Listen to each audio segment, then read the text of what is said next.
This is a very simple Val Temple guide that will help you get started in farming the best currency farm in Path of Exile 2 history. Alright, this is going to be on how to structure your very first loop, or what they call snake, so you can start making those divines. So what you want to do is focus on the Spy Master rooms.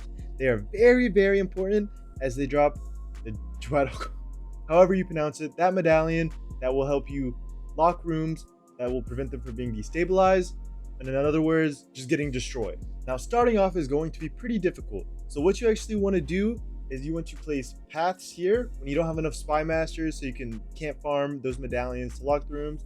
And then you want to place rooms right here so that when you close the temple, it will destabilize 2 rooms usually. It will most likely destabilize these middle rooms instead of your snake, so you have more time to farm for those medallions so you can keep building your snake. Also, just to let you know, you don't have to just build to right here. You can usually build out pretty far as long as you don't connect it to your outer snake and you keep placing the rooms wherever.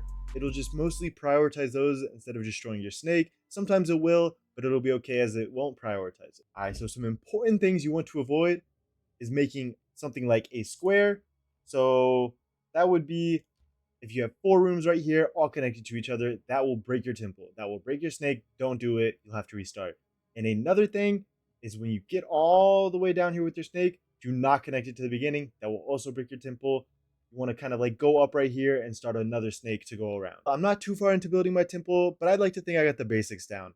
Whenever you get up to here, I still need to do some more research on what to do, but I definitely highly recommend you go and watch Rax's or Fubgun's video on the temple, as they are both very, very informational and they will help you build your temple a lot more efficiently. Alright, there's one more very important thing I'd like to show you. This is a layout of Milky BK's very simple temple layout. You will be able to follow it pretty easily. Maybe not to a T because it is random, you get what you get, but it's a good baseline that you can follow. And then this is another very important image, as it will tell you which rooms connect to which rooms. So like for example, in the first snake, you basically want to be doing the same thing throughout the whole thing, which is garrison, spy master, garrison, armory, garrison, spy master, garrison, armory. You just repeat that to get as many spy masters as you can so that you can end up actually locking the rooms and keeping building your temple. Whenever you get to the second snake, I believe that's when you start expanding a little bit more. So yeah, I hope this guide was pretty easy to follow. Hopefully now you can make a pretty good temple, start farming that currency. And if you want me to go more in depth, make a more advanced tutorial, let me know in the comments down below. But yeah, good luck.